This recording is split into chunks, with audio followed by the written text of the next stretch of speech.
Mateus capítulo 6, vamos ler o final do capítulo 6, versículo 31 até o versículo 34. Mateus capítulo 6, do verso 31 ao verso 34.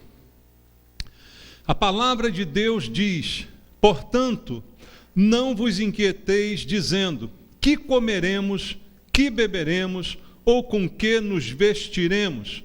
Porque os gentios é que procuram todas estas coisas, pois vosso Pai Celeste sabe que necessitais de todas elas. Buscai, pois, em primeiro lugar o seu reino e a sua justiça, e todas estas coisas vos serão acrescentadas. Portanto, não vos inquieteis com o dia de amanhã, pois o amanhã trará os seus cuidados. Basta ao dia o seu próprio mal. Amém. Pai amado, na Tua presença estamos mais uma vez, Senhor, na Tua igreja, ouvindo a Tua voz através da Tua palavra.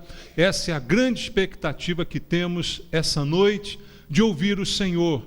Nenhum de nós veio aqui ouvir homens com histórias e filosofias e doutrinas humanas, mas viemos ouvir a palavra que procede de Deus, a palavra proferida pelo Espírito Santo, que ela encha o nosso espírito, transformando a nossa vida, dando direção a cada um de nós. E eu te peço, meu Deus, por graça e misericórdia, usa a minha vida com a unção do teu Santo Espírito, para que debaixo deste poder a palavra seja ministrada, quebrando barreiras, distrações, para que todos que aqui chegaram possam ouvir o Senhor essa noite. É o que eu te peço, em nome de Jesus. Amém. Queridos, esse texto que a gente leu está no Evangelho segundo Mateus, capítulo 6. Você sabe, já falei aqui diversas vezes, Mateus capítulo 5, 6 e 7. São 3 capítulos que contam para a gente o chamado Sermão do Monte, momento em que Jesus, diante de muita gente, proferiu palavras muito fortes, muito profundas, e eu posso crer que aqui nesses 3 capítulos é como se Jesus estivesse expondo toda a sua doutrina, a doutrina de Jesus. Os ensinamentos principais de Jesus, eu creio, estão aqui no Sermão do Monte. Já falei para vocês que foi nesse texto que a mudança na minha vida se operou quando eu lia o Novo Testamento pela primeira vez. Porque essa palavra, ela nos confronta. O que eu sentia ao ler o que está escrito aqui era um confronto muito grande com aquilo que eu cria, com aquilo que eu vivia, com os meus atos, com as minhas palavras, as minhas atitudes, e eu via que Jesus falava frontalmente contrário a tudo aquilo que eu vivia até esse momento. E, de fato, se você olhar para esse texto, você vai ver que é um texto desafiador. Não somente nesse pedaço pequeno que nós lemos. Falei semana passada aqui sobre um outro aspecto do texto, quando Jesus fala sobre adultério, como ele agrava a situação do adultério, dizendo que não é só o ter um relacionamento com uma mulher, mas apenas de olhar para ela com uma intenção ruim, já se consumava o adultério. Veja, é um desafio, porque Jesus agrava muitas coisas aqui, trazendo para a gente uma mensagem do que ele realmente deseja de transformação no coração de cada um. E se eu fizesse um resumo de tudo que é dito aqui, tudo está centrado na fé. A fé que é essencial. A gente crê pela Bíblia que a fé é que produz salvação. Você concorda comigo? A Bíblia diz que a nossa salvação não é por obras, para que ninguém se glorie, tire vantagem, ache que é merecedor de alguma coisa. Mas a salvação é pela fé, pelo fato de crermos em Deus, e então essa fé nos imputa justiça. Somos justificados por Deus mediante a fé, segundo Paulo diz em Romanos capítulo 5.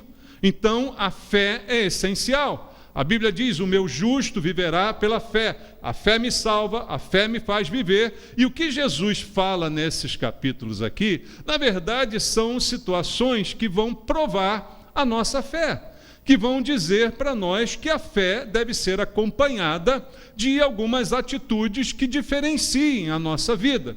Porque se eu acredito realmente no que ele disse, eu preciso agir como ele manda eu agir.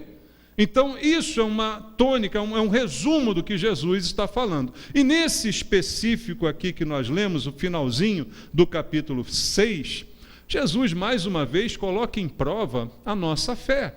Porque ele fala de coisas muito simples do dia a dia de todo mundo. A preocupação com o que nós vamos comer, com o que nós vamos vestir. Em outras palavras, a preocupação com o dia de amanhã. Como é que vai ser o nosso futuro? E isso gera em nós um sentimento de ansiedade, aquele sentimento de desconforto, de incerteza quanto ao que vai acontecer. Nenhum de nós tem certeza absoluta de que nós vamos continuar mantendo a nossa casa, o nosso emprego, as nossas situações aí indefinidamente. Pode muito bem acontecer que venha uma dúvida.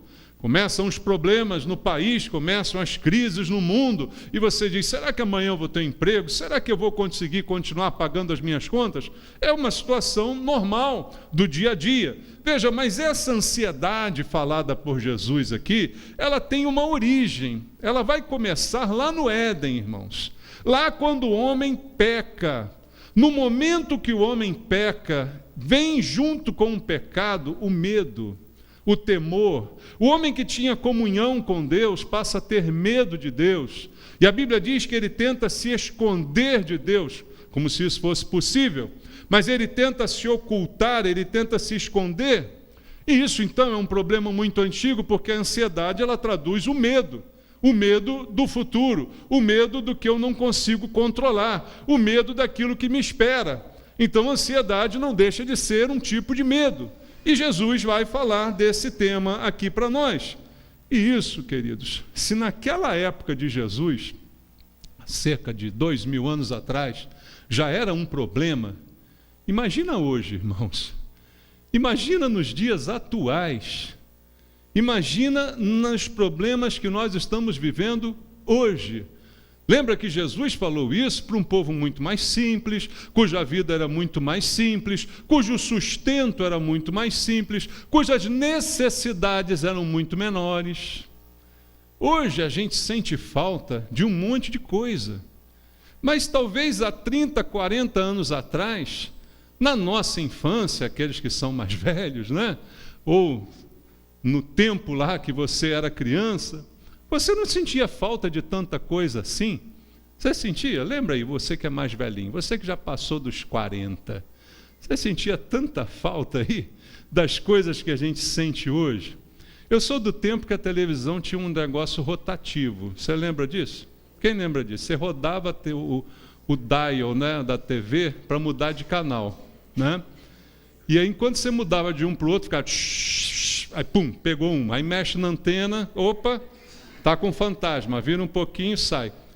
Quantos canais pegava? Era no máximo 4 canais, irmãos. A TV não tinha naquela época mais do que 4 canais.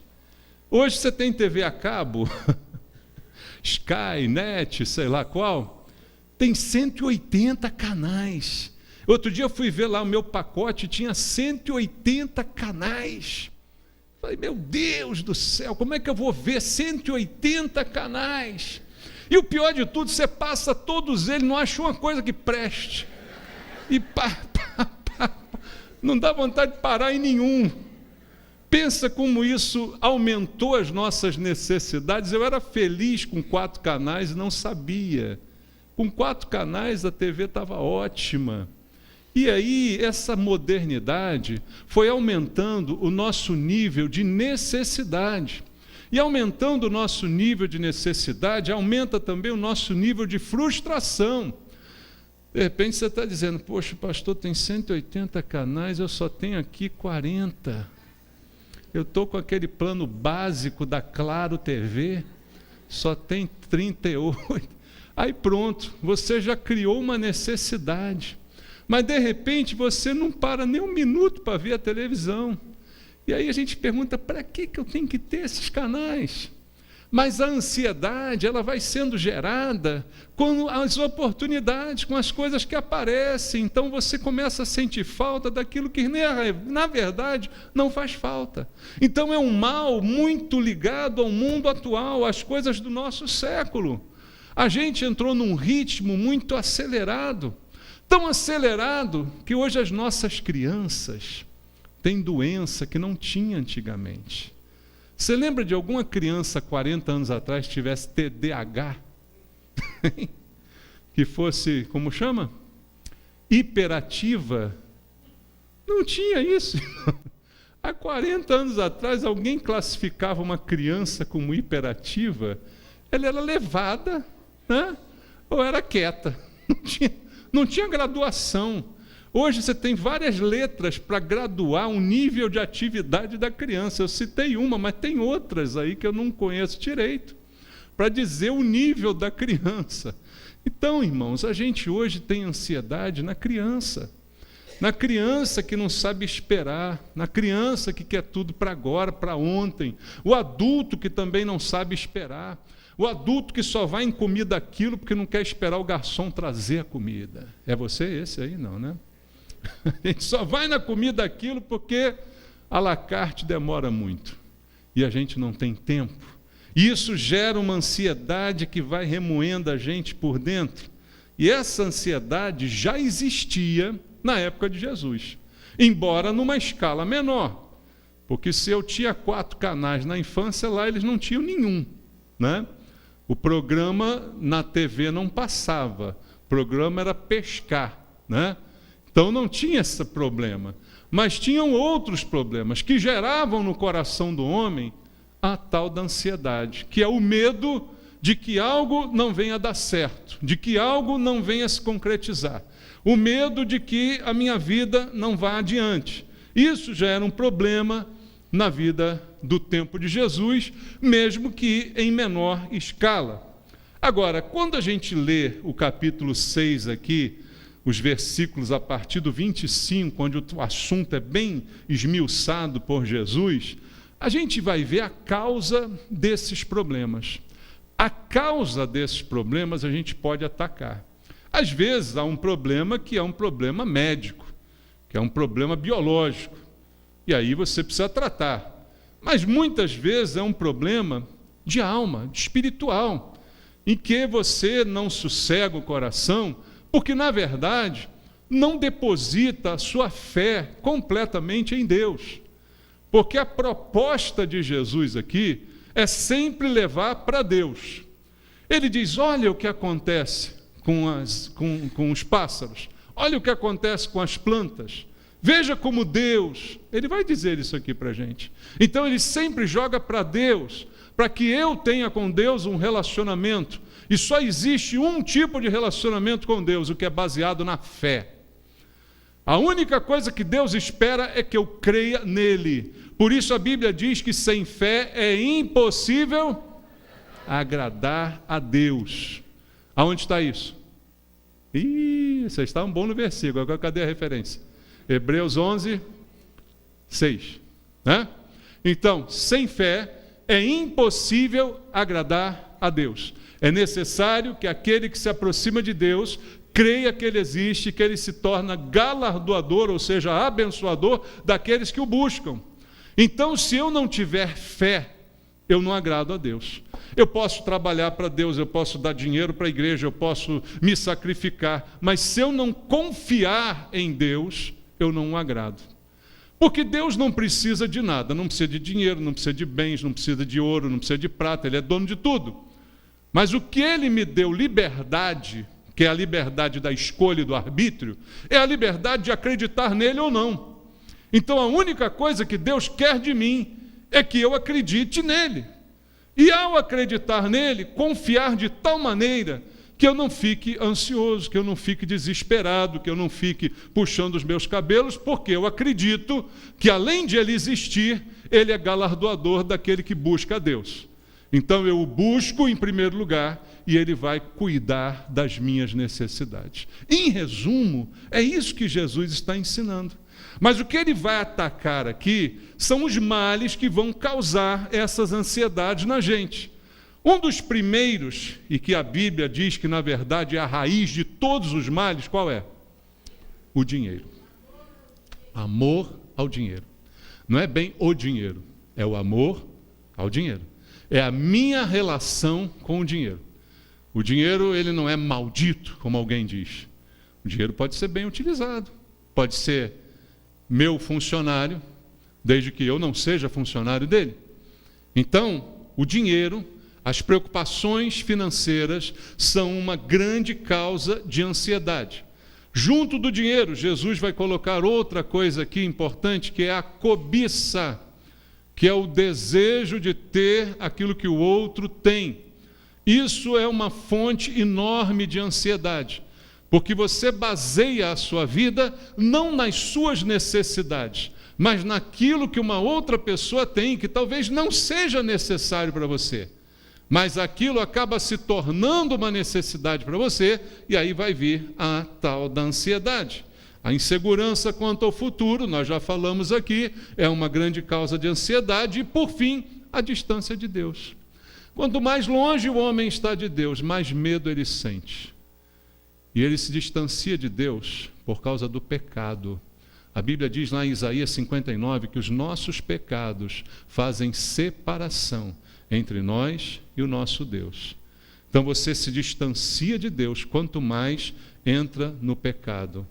Quanto mais você peca, mais distante de Deus fica. E quanto mais distante de Deus fica, mais vem o medo, mais vem a vergonha, mais vem a incerteza quanto ao futuro. Então são coisas bíblicas que ela mostra para a gente. E nesse texto aqui, Jesus vai apontar essas características e vai colocar para a gente algumas soluções. Veja, versículo 19 do capítulo 6. Olha como ele começa a tratar o assunto dinheiro.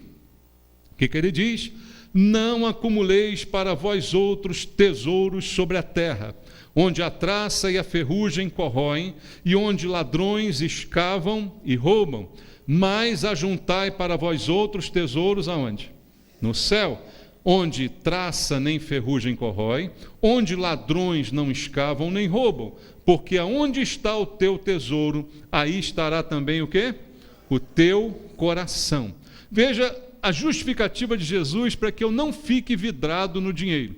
Ele diz para a gente que o dinheiro, ele pode ser roubado, ele pode ser deteriorado. Então, se eu ajunto aqui, não tem como eu estar isento de vir um ladrão, de vir uma desvalorização do governo, de vir uma mudança na moeda, de vir um monte de coisa. Então ele diz, se ajuntar acaba se tornando completamente inútil, porque não protege o seu dinheiro. Então ele diz, faz o seguinte, primeiro, não tenha dinheiro como seu real tesouro. O seu tesouro precisa estar lá no céu. Então, quando isso acontece, a gente se livra de um fardo de ansiedade. Porque quem tem muito dinheiro fica muito preocupado com o dinheiro.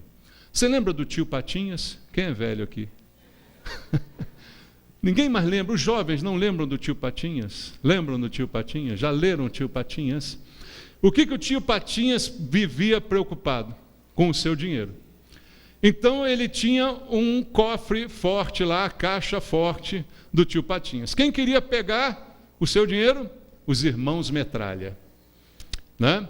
Então os irmãos Metralha queriam sempre roubar o dinheiro. E o tio Patinhas não dormia por causa dos irmãos Metralha. Se ele não tivesse aquele dinheiro guardado, não tinha esse problema. Ele ia ficar mais tranquilo, não é, irmãos? Então, pensa só no que Jesus está dizendo aqui. Veja, ele não está dizendo para você ser um gastador, né? Gaste tudo, gaste mais do que você ganha. Não é essa a mensagem. Mas para que acumular tanto? Para que guardar tanto? Para quê? Para você se preocupar? Para depois seus herdeiros ficarem brigando pelo dinheiro que você guardou? Né? Para que guardar tanto? Irmãos, eu não guardo dinheiro, sabia? E você vê, eu viajo, eu faço, mas eu não guardo dinheiro. Se você me pedir dinheiro, não tem. porque eu gastei o dinheiro, entendeu? Eu gastei o dinheiro, porque tenho que guardar um pouquinho, guardo sim, tem lá um pouquinho, mas muito pouquinho. Você que talvez veja a minha vida, acha que eu nado igual o tio Patinhas, né? Eu não nado porque eu pego o dinheiro e gasto o dinheiro, entendeu? Eu viajo, eu compro as coisas que eu quero, eu gasto o dinheiro, porque senão eu fico preocupado. Então não tem preocupação, porque eu não tenho dinheiro para gastar. Então eu tenho o que é necessário, junto o que é preciso, gasto e pronto, acabou. Para que você ficar acumulando? Isso só vai te trazer preocupação. A preocupação é ser sequestrado, né? Porque o cara pensa que eu tenho dinheiro, eu falei, pode matar, porque eu não tenho. Então, não tem jeito. Não tem jeito, mas se você ficar preocupado, o que adianta o dinheiro? Ele não te trará alegria, não te trará felicidade. Pelo contrário, vai te trazer preocupação. E preocupação gera ansiedade. Então você que tem muito, de repente, não tem a ansiedade de se preocupar o que eu vou comer amanhã, porque você sabe, está lá guardado, você sabe que vai comer amanhã. Mas você tem outra ansiedade. Será que eu vou conseguir proteger esse dinheiro? Será que eu vou fazer ele render? Será que ele não vai desvalorizar? Será que não vão os irmãos metralha aqui me pegar? Então você tem outras preocupações. E Jesus trata disso aqui. Veja, na tônica disso aqui não é fé? Pensa comigo. Ajunte dinheiro aonde? Tesouro aonde? No céu. Aonde está o teu tesouro, aí está o teu coração. O coração do tio Patinhas estava na caixa forte dele. E se alguém tocasse aquilo ali, tocaria o coração dele. Então o nosso tesouro tem que estar no céu, porque o nosso coração tem que estar ligado às coisas celestiais, não às coisas terrenas. Porque se elas faltarem, aí o coração vai junto para o água abaixo. E é isso que Jesus está querendo tratar para que isso não aconteça. Veja mais uma dica que ele dá aqui no versículo 22 e no versículo 23.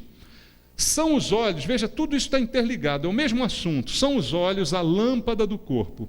Se os teus olhos forem bons, todo o teu corpo será luminoso. Se, porém, os teus olhos forem maus, todo o teu corpo estará em trevas. Portanto, caso a luz que há em ti sejam trevas, que grandes trevas serão.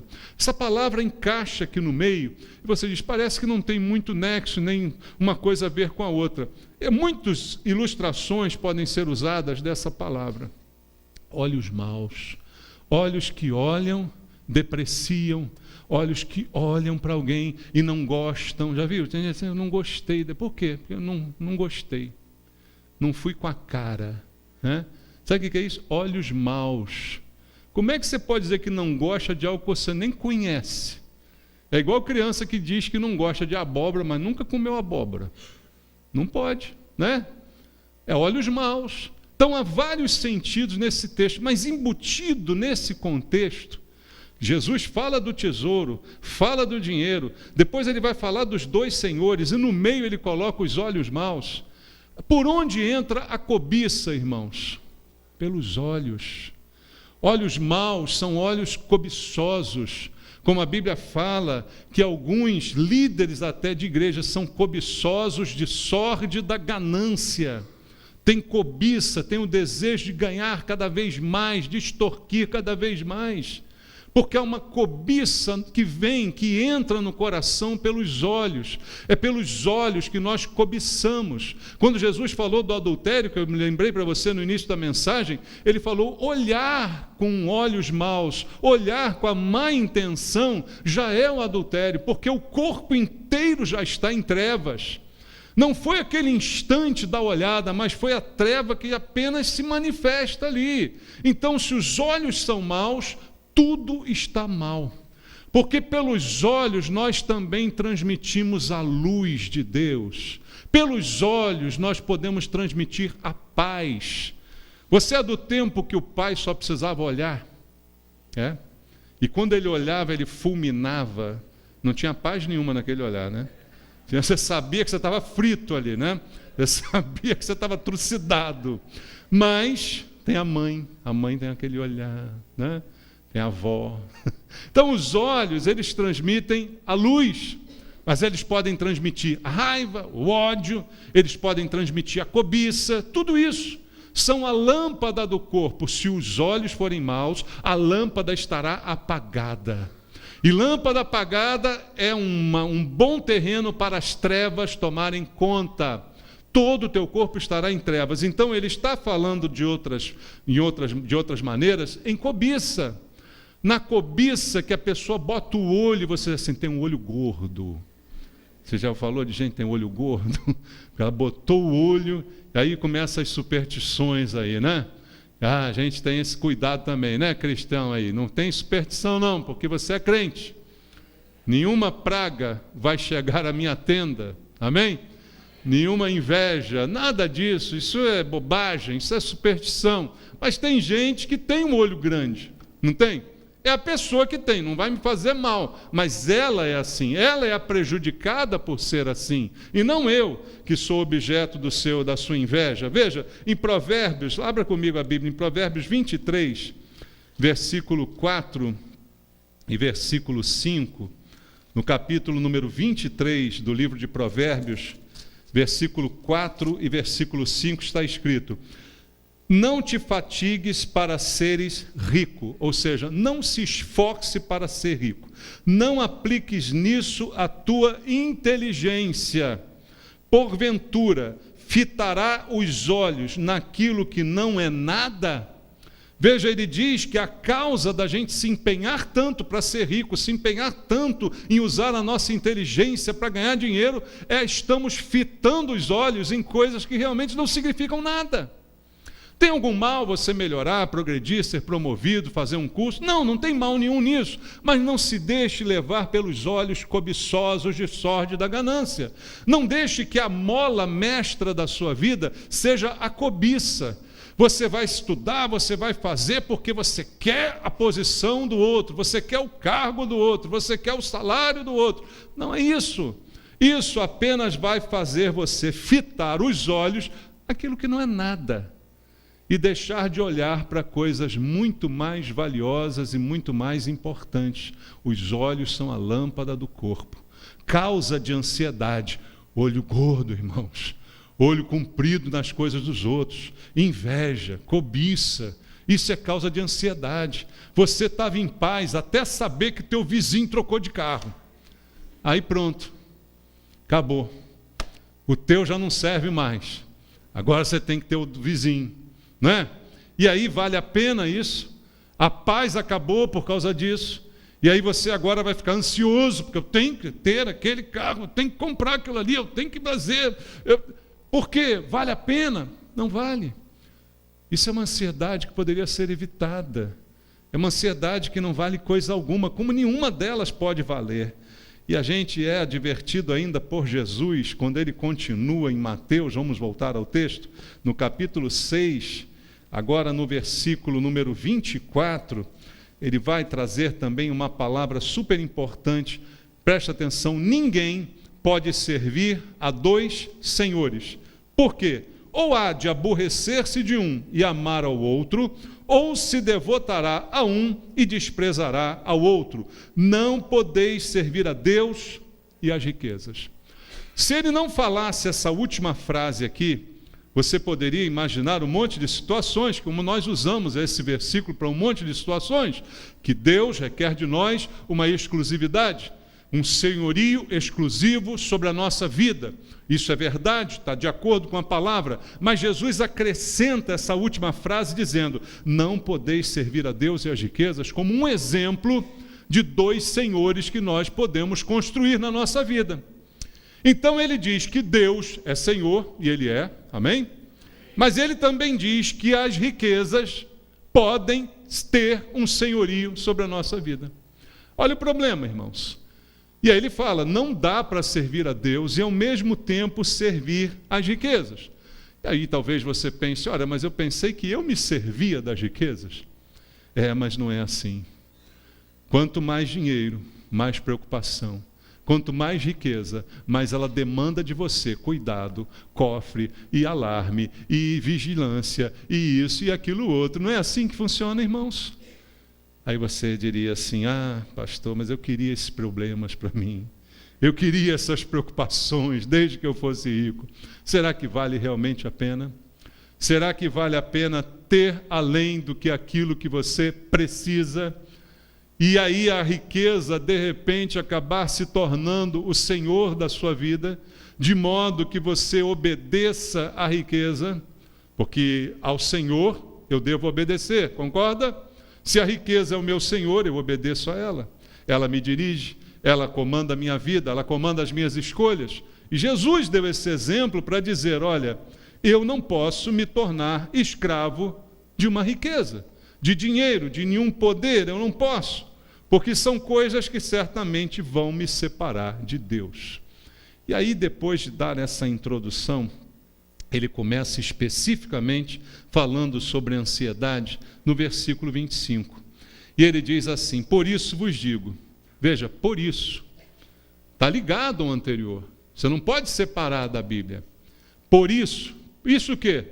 As riquezas, como o Senhor, os olhos, a lâmpada do corpo, acumular tesouros sobre a terra. Ele dá a introdução e depois ele diz, ó, por causa disso tudo que eu falei, eu vou dizer a vocês uma coisa, não andem ansiosos pela vida de vocês, quanto ao que vocês vão comer ou beber, nem pelo corpo de vocês, quanto ao que vocês vão vestir. A vida não é mais do que o alimento e o corpo não é mais do que as vestes? Ele pergunta. Primeiro ele faz uma afirmação, uma ordem. Não ande ansioso pela sua vida. Não se preocupe com o que vai comer ou beber, nem pelo vosso corpo com o que vai vestir. 3 necessidades básicas, comer, beber e vestir. É o básico do básico. Ele não está falando de carro, de casa, de nada. Comer, beber e vestir. E ele diz, não se preocupe com estas coisas. E depois da ordem, ele faz 2 perguntas. Ele diz, não é a vida mais do que o alimento? E o corpo mais do que as vestes? Eu preciso pensar nessa pergunta para que eu possa encarar a ordem de frente. A ordem é, não ande ansioso. Mas, pastor, como é que pode? E se eu não tiver o que comer amanhã? E se as minhas roupas acabarem e eu não tiver o que vestir? E se eu não conseguir nenhuma água para beber? Como é que vai ser isso? Né? Como é que eu posso andar assim? Mas a pergunta é feita por Jesus para que eu possa refletir nela. A vida é mais do que o alimento? Já parou para pensar nisso? Quando ele fala de vida, ele está falando da vida que ele veio dar. O que Jesus disse, eu vim para que tenham vida e a tenham em abundância. Já expliquei aqui que essa abundância não se trata de abundância financeira, mas uma vida plena, uma vida que vale a pena ser vivida, uma vida de satisfação, de plenitude. Jesus veio para isso, ele deu a vida dele para que eu tenha vida. Ele deu a dele em troca da minha. Então eu preciso entender essa vida. Será que essa vida não é mais do que o alimento? Pensa bem, tem gente que se alimenta muito bem, muito mais do que até poderia ou deveria, não é? Come do bom e do melhor, de tudo que o dinheiro pode comprar, mas de repente não tem uma vida plena. Já conheceu a gente assim? Come muito bem, a geladeira está sempre cheia, tudo do mais caro está naquela geladeira, mas a vida não é plena. Não é a vida abundante, não é uma vida que vale a pena ser vivida. Então Jesus pergunta para mim, para que eu pense, a vida não é mais importante do que o alimento? Ou é mais importante o alimento do que a vida? Pensa sobre isso e decida. Aí ele fala, o corpo não é mais importante do que as vestes? Aí você naturalmente ou materialisticamente poderia dizer assim, então vou andar pelado? Porque o corpo é mais importante do que as vestes, mas não é isso que Deus quer dizer. Ele está fazendo eu refletir. Veja, um corpo, o corpo que eu tenho, o corpo que você tem, ele não é mais importante do que a roupa que você usa. E aí a gente vê gente tentando comprar as roupas mais caras, tentando ter as roupas melhores, as melhores marcas, não é? As coisas mais bonitas, para de repente disfarçar um corpo doente, um corpo que já não está sadio, e a pessoa esconde a sua doença com a roupa que o dinheiro pode comprar. E aí eu te pergunto, na hora do câncer, o que é melhor, ter uma roupa bonita ou ter um corpo saudável? A pergunta é simples, irmãos, Porque é disso que Jesus está falando aqui. É disso exatamente. O corpo é mais importante que a roupa que você bota em cima dele. O que adianta ter as roupas melhores de todas as marcas, caras e bonitas? Mas o corpo está doente. O corpo está deteriorando-se a cada dia. No verso 26 ele diz, então, observai as aves do céu, não semeiam, não colhem, não ajuntam em celeiros, contudo o vosso Pai Celeste as sustenta. Porventura, por acaso, vocês não valem muito mais do que as aves? É a pergunta que ele faz. E agora? Será que eu conheço os valores de Deus? Para Deus, quem vale mais, uma ave ou um ser humano? Está em dúvida? Ser humano. Jesus morreu pelos passarinhos? Os passarinhos em pecado terão a sua redenção em Cristo? Não, não foi pelos passarinhos que ele morreu. Ele morreu por você, ele morreu por mim. Então eu e você valemos mais do que as aves, até do que a arara azul que está em extinção. Até do que a arara azul. A baleia branca, sim, até da baleia branca. O tigre, não sei o que lá. O urso, não sei. Você vale mais do que qualquer animal que exista na face da terra. Então isso quer dizer que você tem valor para Deus. E aí ele diz, olha para as aves. Elas comem, elas se sustentam, elas voam. Por que isso tudo acontece? Porque Deus cuida delas. Deus não cuida de você? É a pergunta, Jesus ensina perguntando.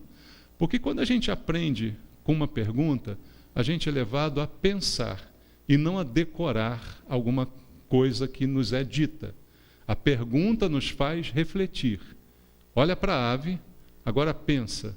Por mais bonitinha que ela seja, por mais muito legalzinha, você vale mais do que ela. E se Deus, ele sustenta uma ave, ele certamente vai sustentar você. Mas quem tem que crer em Deus não é a ave. Quem tem que crer em Deus é você. Quem tem que acreditar que você vale mais do que a ave é você. Jesus só está dizendo, mas acreditar, aí cabe a mim, cabe a você. No verso 27 ele faz outra pergunta. Qual de vocês, por ansioso, por mais ansioso que esteja, pode acrescentar 45 centímetros ao curso da sua vida?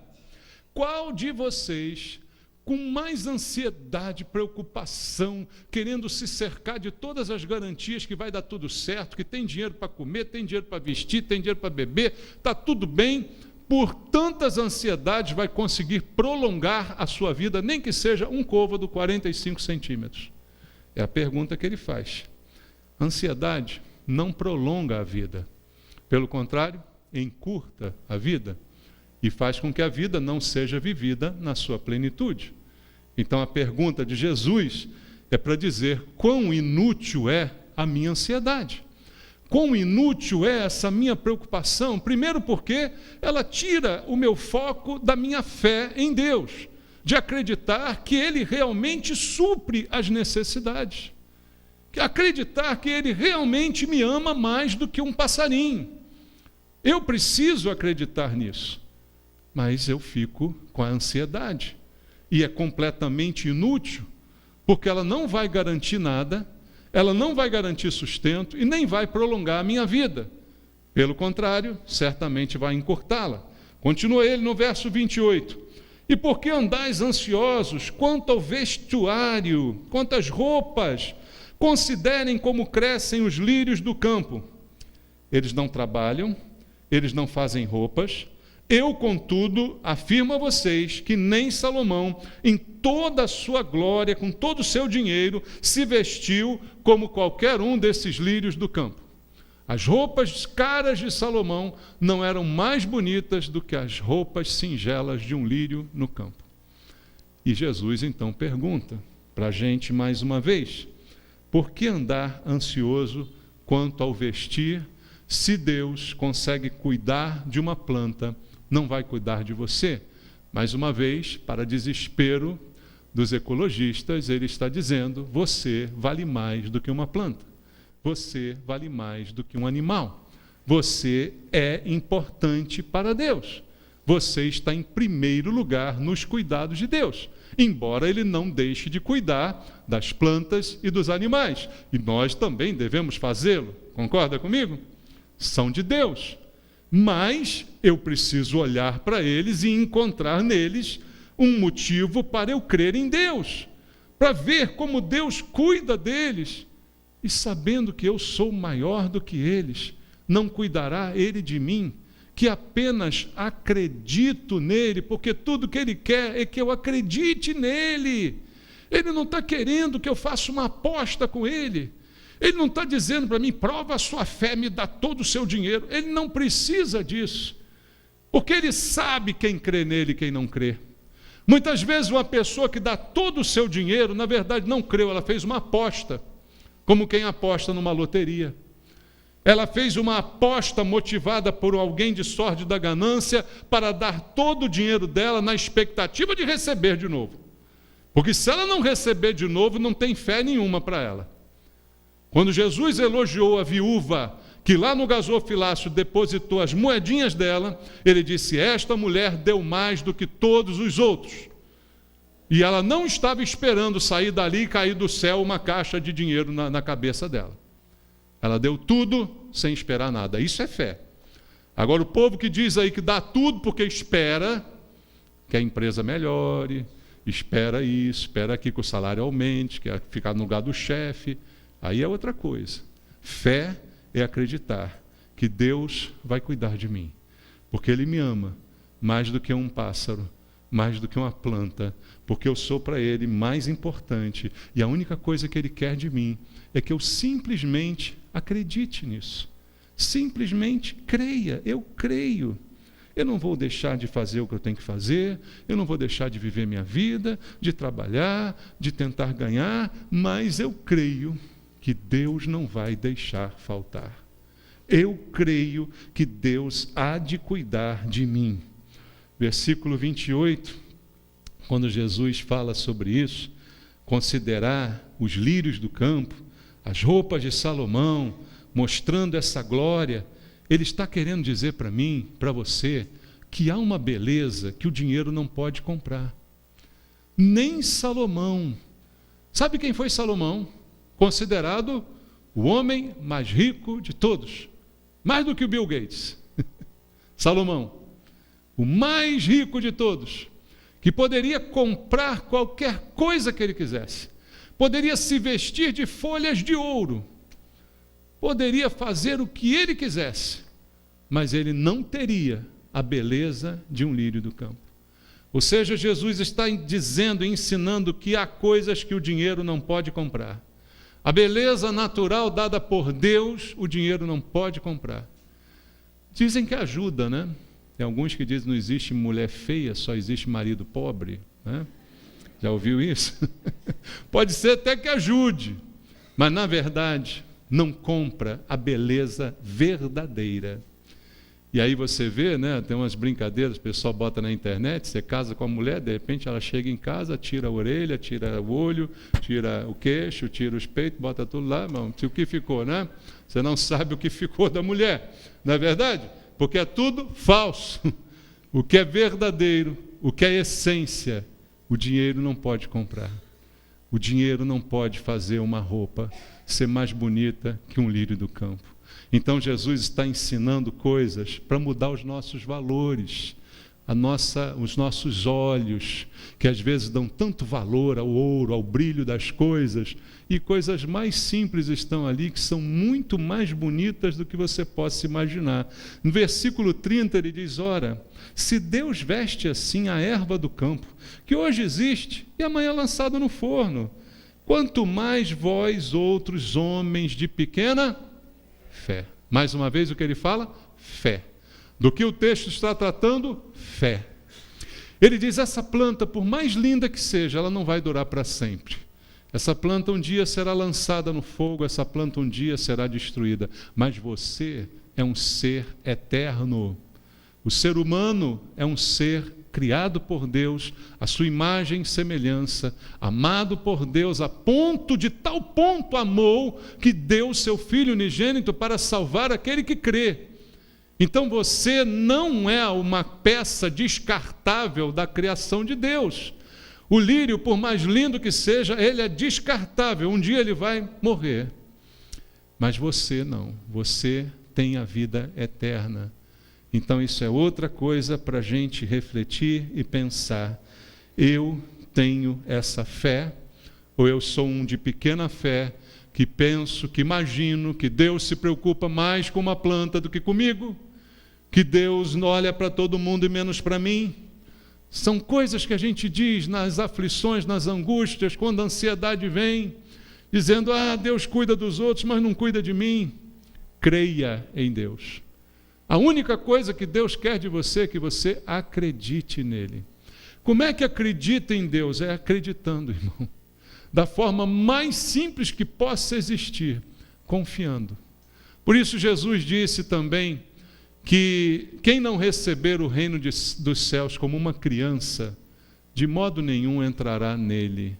Porque a criança, ela acredita com o tipo de fé mais inocente que você possa ter. E a fé que Jesus quer é essa fé da criança. Não é uma fé intelectualizada, baseada em teologia, baseada em leituras. Não, eu vejo aqui que Deus existe, porque a Bíblia, porque... É a fé que simplesmente acredita. Quando o pai diz, olha, eu vou te dar isso, ela acredita. Eu vou te dar um presente, ela acredita. Ela não fica perguntando ou questionando, ela simplesmente acredita. Se você não der, ela vai ficar muito decepcionada, porque ela acreditou fielmente naquilo que você disse. A única coisa que Deus quer é que a gente acredite nele, com esse semblante de criança, de quem confia sem condições, de maneira irrestrita, naquele que cuida de nós. Por fim, no verso 31, ele diz, portanto, não se inquietem dizendo, o que nós vamos comer, o que nós vamos beber, com o que a gente vai se vestir, porque os gentios, aqueles que não creem em Deus, é que procuram todas essas coisas, mas o Pai Celeste de vocês sabe que vocês precisam de todas elas. Deus não está alheio às suas necessidades. Um gentio, um que não crê em Deus, ele se preocupa com isso também. Todo mundo se preocupa com isso, porque é o básico da vida, comer, beber, vestir. Todo mundo sente preocupação com isso. Ele diz, mas vocês são diferentes, porque vocês têm um Deus que sabe que vocês precisam disso. E vocês creem nesse Deus que sabe que vocês precisam dessas coisas. Então, vocês não precisam ficar desesperados, ansiosos com todas essas coisas. Isso é uma preocupação dos gentios. Isso é típico de quem não crê em Deus. Essa preocupação exagerada é típico de quem não acredita. E aí eu digo para nós, o nosso comportamento é de quem acredita ou de quem não acredita? Talvez você diga assim, o meu comportamento é de quem crê, eu venho à igreja, eu estou aqui, eu ouço a palavra. Isso não quer dizer muita coisa, irmãos. É na hora do aperto que a gente vê quem acredita e quem não acredita. É na hora que as coisas começam a dar errado que a gente vê quem é crente de verdade. Aquele que confia e sabe que o Senhor está vendo, está ciente das minhas necessidades e está cuidando de cada uma delas. E para esses, então, Jesus vai dizer no versículo 33, buscai, pois, em primeiro lugar o seu reino e a sua justiça. Todas estas coisas vos serão acrescentadas. Que coisas? Também são coisas limitadas, não esqueça, tá? Não está incluído a Ferrari, não está incluído o apartamento na beira da praia, não. Comer, beber e vestir. Estas coisas, as coisas citadas no texto. Não fuja do contexto, não amplie o texto, porque é maldito aquele que faz isto. A Bíblia adverte. O assunto aqui é comer, beber e vestir. Estas coisas não faltarão. Aquele que busca em primeiro lugar o reino de Deus, a justiça de Deus, Deus automaticamente acrescenta estas coisas para este que confia nele e que crê nele sem restrição. E ele termina dizendo, portanto, por causa disso tudo, não se inquiete com o dia de amanhã. O amanhã vai trazer os seus cuidados. Basta cada dia o seu próprio mal. Cada dia de uma vez. Uma coisa de cada vez. Não adianta ficar juntando preocupação para o que ainda não aconteceu, porque Deus está cuidando de tudo. Do que já aconteceu, do que está acontecendo e do que vai acontecer ainda. A única pergunta que eu faço para você hoje: você crê? Você acredita em Jesus? Você acredita no seu amor, no seu cuidado? Então tenha paz em Deus. Paz no teu coração. Nada de preocupações excessivas com aquilo que você não tem o menor controle. Quem controla é Deus. Amém? Vamos orar? Eu queria essa noite orar por você. Por você que ouviu a palavra e disse assim: Senhor, essa palavra foi para mim. Essa palavra era o que eu precisava ouvir essa noite, porque eu ando ansioso e eu quero descansar no Senhor. Se foi contigo que Deus falou, vem aqui orar junto comigo. Vou orar por você, os pastores vão orar, para que Deus fortaleça a tua fé, para que Deus mostre a você o amor dele incondicional pela sua vida. Se foi contigo que Deus falou desse jeito, eu precisava ouvir hoje essa palavra. Vem aqui agradecer a Deus, vem aqui colocar a sua vida diante dele, declarar a sua fé, nem que seja para dizer: Senhor, me ajuda na minha falta de fé, me ajuda, Senhor. Eu quero crer, eu quero confiar.